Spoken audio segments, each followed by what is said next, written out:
Dunton Locks Pottery is located 2 miles south of Detroit Lakes, off Highway 59 by Dunton Locks Park. Open daily 11 to 4. For a closer look at Phil Holton's wood turning, call 346-4780. Hi, I'm Phil Holton. I'm really pleased to be with you. Welcome to my shop. Today we're going to be talking about hollow vessels. And hollow vessels are a kind of wood turning in which we're using a small hole in the top to make something that's more like a vase than a bowl. So bowls would be wide open at the top, but a hollow vessel tends to have something smaller. This would be one of the places where we kind of move from craft to art a little bit. Sometimes it seems that things that are a little less useful are called more artistic. I'm not sure about that. If we have time, we might spend a little time and actually thread the top of this. And so some of these, I'm going to put a cap or I'm going to put a cover or a finial on the top of them. But what we're going to do, we're going to start out with a burl.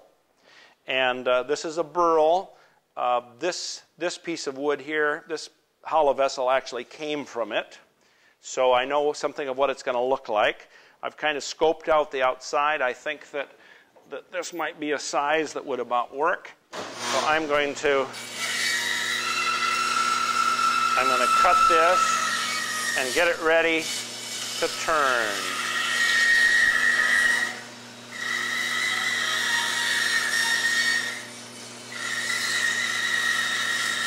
And this is a pretty exciting stage because I don't know what I'm going to find in there exactly.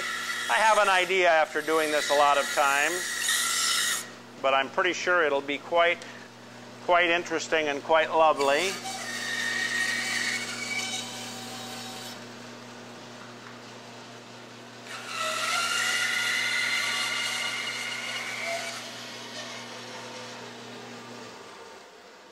Okay, so I've got the center marked. I'm going to take just a moment and make sure that I can get a hold of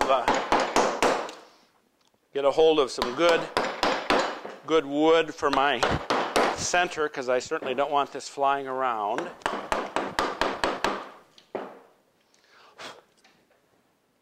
I want to keep the center so I know that it. Okay, so I'm going to take it over here now to the lathe.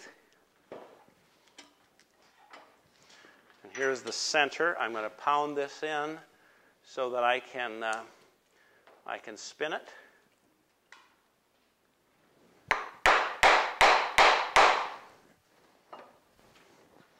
I'm going to put it on the lathe, bring this up to the bottom. You can already see some of this figure that's going to show right around here on the outside, so we know this is going to be interesting. And this is also going to throw some pretty horrendous dust. So I might, if you were here, I might suggest that you back up just a little bit, because this is going to come off here pretty fast. Because this is pretty dry wood, not green, pretty dry. So I'm going to spend just a little time here to give you an idea about how I start. And then I'm going to move to another. You see, I'm starting to impose a shape on here. And eventually this is going to be held from the bottom. So we'll eventually put a place to hold the chuck on. I'll reverse it. I'll kind of clean up the top, all the time kind of looking at the orientation, trying to figure out what's the best way to hold this.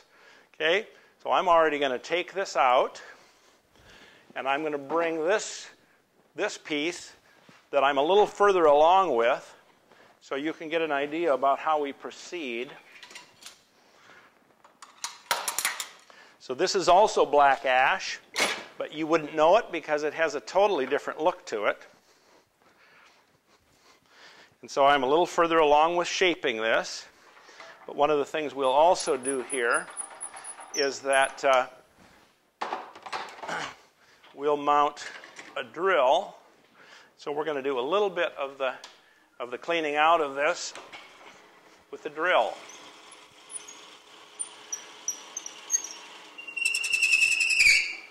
So I know that's about as deep as I want to go. I'm just going to pull this off here. And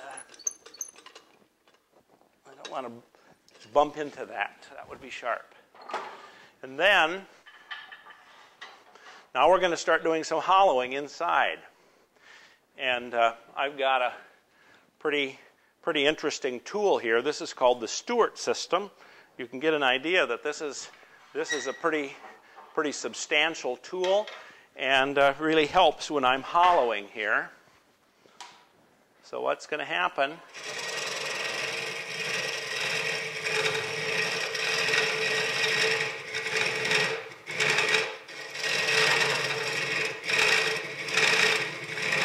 So you can see that I am kind of clawing away. It's got a small cutter in there.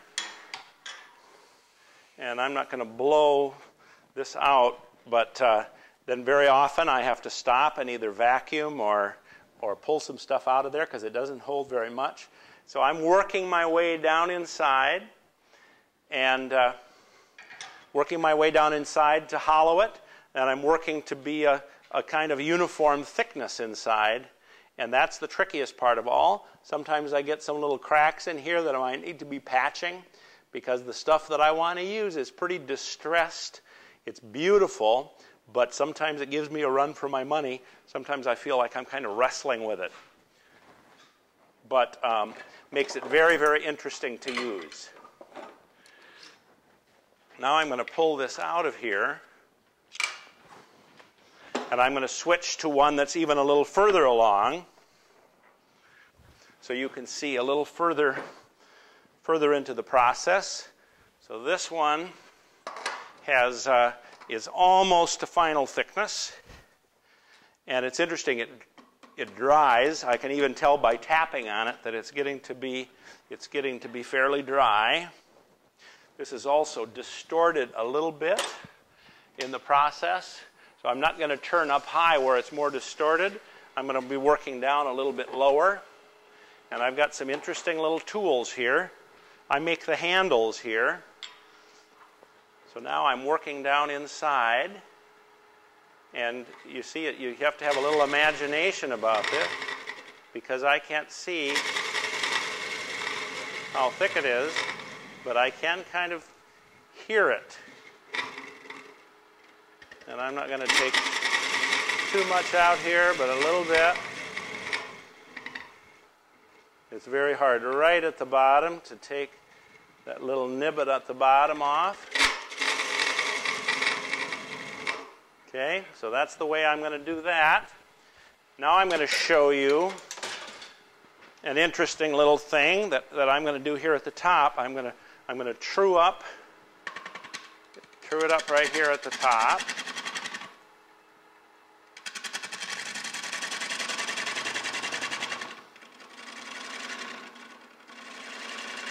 And I'm going to show you how I thread this. So I'm going to turn it down. So I can turn this down to about 300 RPM. Get this all established here.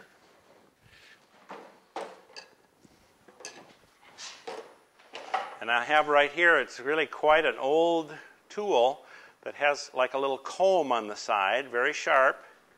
And what I'm going to do is I'm going to slide it at just the right speed. This has to be quite slow.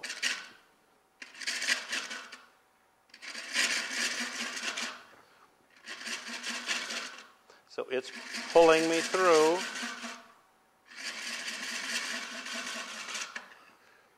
And I probably will do that just a few times.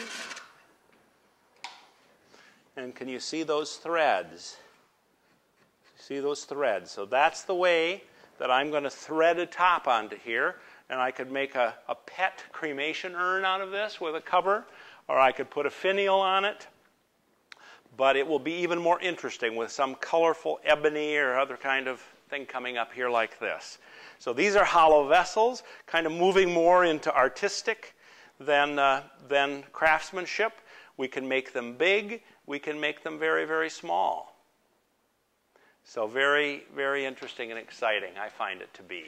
So thank you so much for coming and visiting me in my shop. I hope you'll come back again next month. I'd love to help you find a beautiful piece of my wood turning for your home or for a gift, or to teach you how to turn wood yourself at one of my workshops. I have 2 videos that would also help you learn to turn.